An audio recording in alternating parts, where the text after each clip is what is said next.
The reason why agents are so proud to say that, well, we only work on our sphere of influence is because they haven't mastered the art of communication. Selling is the art of communication, influence, and persuasion. The better you get at that, the more excited you are to talk to people outside of your sphere. The more excited you are to talk to people outside of the barbecue where they're like, oh God, here comes Joe again. He's probably gonna talk about real estate. Honey, brace yourself. And it's not your fault, but it does become your problem very quickly because 50, 60, 70, 80% of agents last year sold in the last 12 months, sold less than 4 homes. And by the time you pay your split to your broker, you pay your taxes, you pay your MLS dues, you pay for some this and some of that, you're left with 30, 40% of your first few commissions. It's not a lot of money. Most agents are driving Uber, they got a second job, they're doing a side hustle because real estate's not paying the bills like they want it to. What's up? Vikram Deal here. Welcome back. Hey, this is going to be controversial and I am okay with that because if it doesn't sting a little bit, sometimes it doesn't hurt. And if it doesn't hurt, you might not change. And I want you to change. I actually want to see you win. I want to see you win easy. I want you to win a lot. I want you to make a ton of money. I want you to help a lot of people. And I don't want you to have to kill yourself trying to do it. Because let's be real. If you follow the same training that's been in this industry the last 10 years, you will start to trace back that almost all trainers say the same thing, right? They tell you how to objection handle, right? No, I'm not willing to do that. I can appreciate that. Can you appreciate that yet? Do you know enough about the prospect yet? Do you even know why they're talking to you yet? Most of the times we don't. In fact, I can prove it, but I don't want to prove it. I don't want to be right for me. I want this to be right for you. So let's talk about what we call trust-based openers. Most people, right? Not just realtors, most salespeople follow a few types of openers. The one is the lead with who you are and what you do. Ring, ring. Hey, Chris. Yeah. Hey, this is Vikram from XYZ brokerage. And the reason I'm calling today, and they go, oh yeah. Thanks for calling. We're not in a rush. We're a little busy. And they push you away, right? The other opener that a lot of agents use is do you got a minute, right? So how does that one go? Ring, ring, ring. Hello. Hey, Chris. Yeah, who's this? Chris, this is Vikram with XYZ brokerage. I was wondering, and this might be a bad time for you, but I was wondering if you got 2 minutes where I could share with you why I'm calling. If you break that down, think about it. If you break that down, think about it. You just told them what? That it's probably a bad time for them and that you want 2 minutes of their time when it's already a bad time. Probably not very excited to talk to you. Now imagine you're doing an expired call or a FSBO call, or you're calling an investor that, or you're calling on behalf of maybe some investors and you're calling on distressed properties and you go ring, ring, and they go, hello. Hi, Chris. This is Vikram with XYZ property, with XYZ brokerage. I see you have a property on 123 Banana Street. Yes, we do. Hey, I was wondering, are you willing to sell that property? And what do they say? No, even though they're in a distressed situation. Why? Because you sound like everybody else. Hey, I was curious, did you know your house is no longer on the market? I don't know what kind of hillbillies these sales trainers are calling. When I tried using that line, when I first got into expires, and we did we did almost $150 million, right? In 3.5, 4 years it expired. So I'm not speaking from my, what hole, I'm speaking from the truth. They're like, yeah, we know our house isn't on the market. And by the way, you're the third person to call us this morning who said the same thing. Of course we know our house isn't on the market. It's a $900,000 home. You think I had one person say, you think I'm an effing idiot? And I was like, well, no, sir. He's like, so then what makes you, Mr. Stupid Agent, think that I don't know about my own property and finances? I was like, well, I don't know. That's what I was trained to say. He goes, at least you're honest. At least you're honest. Because at least you're honest. All the other people, they just start blowing smoke and I hang up on them. I was like, at least you're honest. He's like, so what do you got for me, bro? What do you got for me, man? Get 30 seconds and I'm like, honestly, I think there's some things that your agent might not have done properly. And I'm sure you did your due diligence when you picked your agents, but maybe they didn't walk you through like the 3 pricing strategies and like how to like list your house to attract the most amount of buyers. Would you be open to us sitting down and talking about that? And he's like, sure. You got 14 minutes or something like that, right? He's like super driver type A personality. Ended up going to his house, winning the listing, and it was a $1.2 million listing. And he had a stack. If we can't open a conversation, right? He had a stack of other agents' presentations. And these are good agents, right? But if we can't open a conversation, what do? Right? Where is our level of confidence? I get on calls with agents and I say, hey, what do you say to a prospect to get them to talk to you? And you know what they tell me? I'm not prepared, Vic. You're putting me on the spot. Well, isn't sales all about being on the spot? Like imagine, right? Like take your favorite quarterback, right? Joe Montana, Russell Wilson, right? Take your favorite quarterback. There's only 2 I know, so I'm only gonna use those. And if I tell Russell Wilson or I told Joe Montana, hey, run a typical standard, XYZ pass. And if he looks at me and he's like, well, I'm not ready, Vic. You put me on the spot. I didn't warm up. I'd be like, what, bro? You're a professional and the best in the game and you don't know how to do a basic pass? And you're on the spot because I asked you to do a pass? Crickets. Imagine if that's you right now. And I'm not calling you out to be rude or mean. I'm calling you out to tell you the truth because most people won't say this to you. If you can't do something on the spot with somebody like me, what are you doing with the people that can actually put money in your pocket? Because how you perform with me is how you're going to perform with them. Worse, if you feel like you're on the spot with me, you probably aren't picking up the phone to call the people you don't know because you don't want to sound like you don't know what you're talking about, because real estate's all about ego. Real estate's all about perception. And so the minute we get on the phone, reality shows up very quickly. Are you saying the right things? Are you not saying the right things? So some better trust-based openers are ring, ring, hello. Now let's say you hear the person, right? Let's say you've called the person and you hear that they're super busy, right? You can have some paper in your hand, right? So you can have like some paper in your hand. So you're shuffling some paper around, right? And you'd be like, hey, Chris. Yeah. Hey, man. Sounds like you're doing a little bit over there. I was just reviewing my notes real quick. And he's gonna be like, who are you? Right? Because we didn't introduce ourselves. Hey, I was just going over, you still own 123 Sheridan Street? Yeah, I do. Yeah, hey, I was just looking at some notes on your property. I was just looking at the tax records on your property. I was just looking at the previous listing on your property. You notice I'm actually looking down at the paper when I say that because it changes my intention, right? And your tone naturally shifts. Like I know a lot of trainers, I know even I talk a lot about tonality, but it's hard to teach tonality, but it's easy to teach intention, right? So when you're looking down, you're like, hey, I was just looking at some of my notes on your property over there off of Sheridan Street. Sounds like you're kind of busy. You got 30 seconds though, real quick?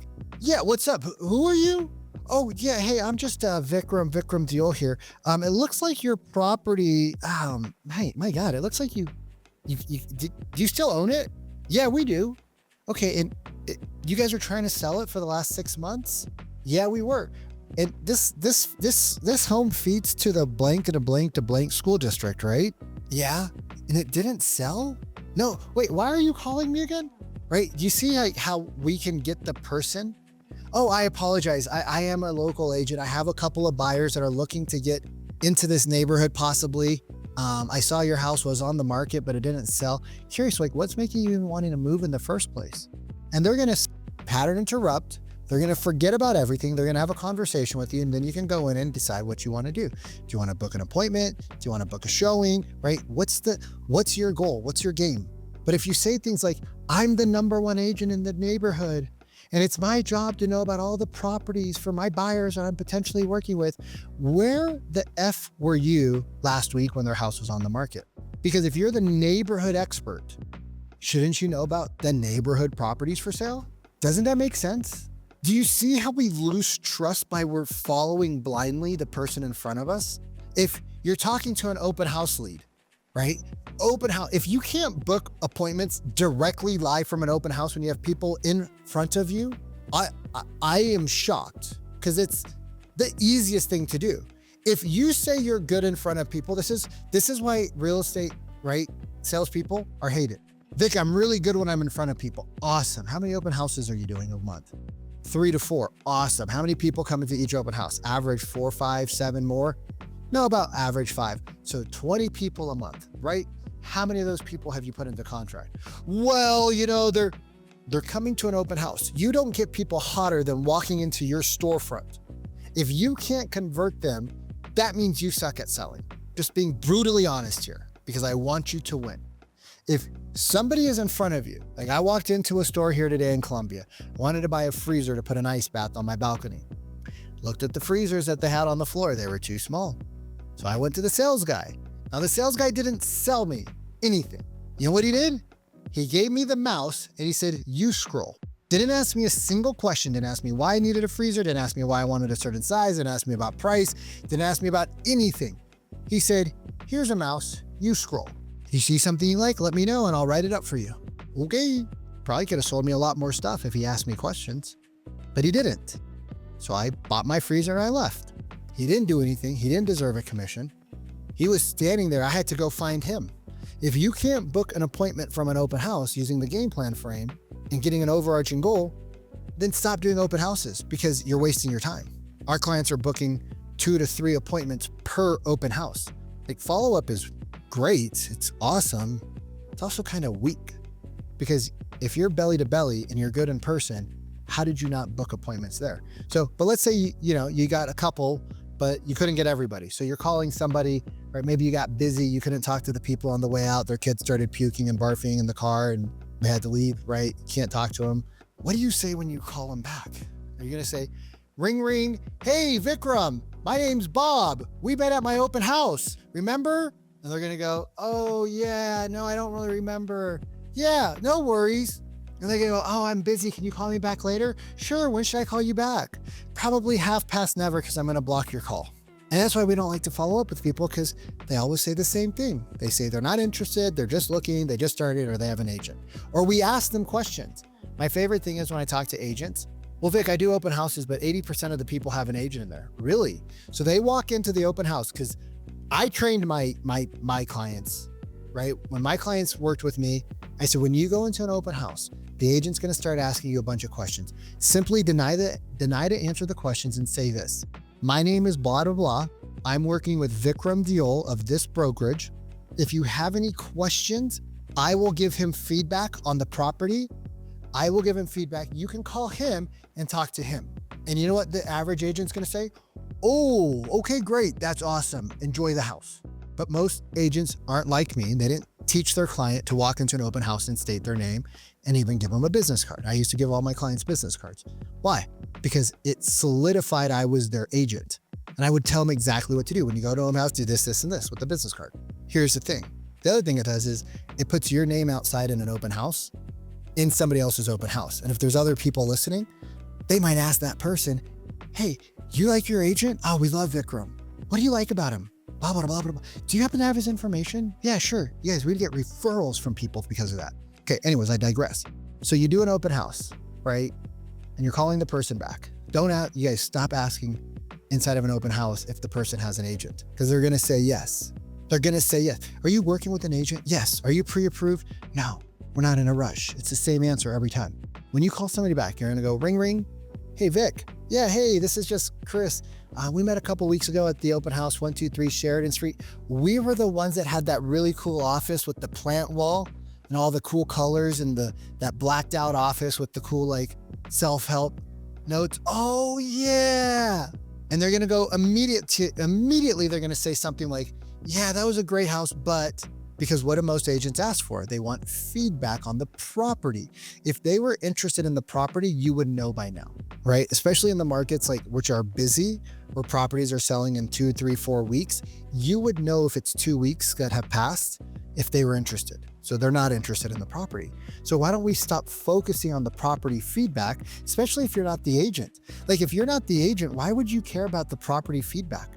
What you should care about is their overarching goal. Yeah, hey, so we were the ones with the really cool background for the office. It looked like it was kind of like a recording studio. Oh, yeah, yeah, yeah. Hey, I was curious, right? I was curious. What's got you guys even looking at houses that are 3-bedroom, 2 baths in the Triz neighborhood? And now we get them talking about why they're moving instead of the property that they're not interested in. Well, our current house is too small, and we got a couple of kids, some dogs, and my wife and I have been just thinking about getting a bigger place, but we're not really in a rush. Yeah, no worries, man. So when you say it's small, how do you mean? Oh, well, we're in a 2-bed condo. Oh, okay. Sounds pretty good, right? 2-bed condo, you got 2 kids. How old are the kids, right? Dogs. I mean, sounds like it could work. Tell me more what's going on, like on a day-to-day. And they go, well, the 4-year-old and the 8-year-old are sharing a bedroom. Okay. And the 8-year-old likes to bully the 4-year-old, or vice versa. The 4-year-old likes to bully the 8-year-old. And they're starting to argue, and they're starting to need some space. And, one's a boy, one's a girl. So they're starting to want their independence, and we don't have an office. Okay. And why does not having an office matter? Well, because I work from home 80% of the time. My wife's back at her office, but she's got an option now because they had some new changes where the company's trying to downsize their office space that she can work from home 50% of the time. Okay, so why is that a problem? That sounds awesome. 2 of you are at home. If the kids are going crazy, one of you can stop and watch them. That is awesome. But we both work in the living room. Oh, and you got dogs and cats? Yeah. So what happens when everybody's home and everybody's at the kitchen table? Exactly. And how long has that been going on for? About 6 months now. She actually stays at the office a lot more because I'm already working from home. So even though she has the option to be here, she chooses to be there because it's less chaotic. Chaotic? Yeah, when the kids are home and the dogs are barking, it's just and I'm talking, it's just, or if I'm in a meeting, the kids have to be in their room and they're fighting each other now. It's just crazy. And how long has that been going on for? God, it's been going on for 6 or 7, 8 months now. Wow, that long? Is that having any impact on you or your family or your wife, the kids? Oh my God, how so? Now do you see how you've completely shifted the conversation? You got pain, you got time length, right? You know about their family, you know about their job situation. You know more about them than any other agent they've ever talked to. All because you asked a couple of different questions at the beginning of the conversation, right? If you don't know how to open conversations, you're not a salesperson. You're an order taker, and you're hoping and praying that somebody will call you to give you an order. It's why we focus on our sphere. Y'all, I'll tell you, our sphere of influence, right? Our sphere of influence is about this big. The amount of people we know is about that big. The amount of people we don't know is infinity. Where do you think there's more business? You think there's more business right here with the people you know, or you think there's more business here with the people you don't know? I can tell you, I know a lot of realtors. And if I only focused on those realtors, we would have a business that was this big. I wouldn't be doing this YouTube channel, wouldn't be doing webinars, we wouldn't give out content, we wouldn't have our school community. If you focus on the people you know, you're limited to point. The reason why agents are so proud to say that, well, we only work on our sphere of influence is because they haven't mastered the art of communication. Selling is the art of communication, influence, and persuasion. The better you get at that, the more excited you are to talk to people outside of your sphere. The more excited you are to talk to people outside of the barbecue where they're like, oh God, here comes Joe again. He's probably going to talk about real estate. Honey, brace yourself. Hey, what's up, man? Hey, it's good. Yeah, good. How are you? Oh, I'm doing great, man. The market's on fire. Yeah, we're not going anywhere, Joe. Well, hey, if you know anybody looking to buy or sell, you know how to get a hold of me, right? Yeah, Joe, we got your number, man. Every time we see you, you give us a card. Well, you want a card? No, I'm good, Joe. I don't need another card of yours. I got you. That's why we do it, because we're taught improperly. And it's not your fault, but it does become your problem very quickly, because 50, 60, 70, 80% of agents last year sold in the last 12 months, sold less than 4 homes. And by the time you pay your split to your broker, you pay your taxes, you pay your MLS dues, you pay for some this and some of that, you're left with 30, 40% of your first few commissions. It's not a lot of money. Most agents are driving Uber. They got a second job. They're doing a side hustle because real estate's not paying the bills like they want it to. Learn the skills, get in the right rooms, have the better conversations, learn to talk to people you don't know, learn to book appointments. Then you learn how to, right? Once you know the ultimate appointment booking formula, then we can teach you the 7-figure buyer and listing presentation, right? If you're closing at 70, 80, 90% of your buyer and listing consultations because you're completely different than everybody else, your processes are different, your language patterns are different, your understanding of the market, how you price homes is different, how you negotiate offers is different.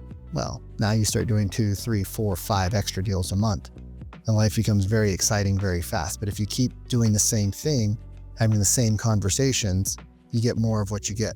So if you're curious about what we do, just drop a comment below. Just type in Triz, T-R-I-S, and myself or the team will reach out to you because there's no reason in not making this year the best year ever. I'll talk to you soon.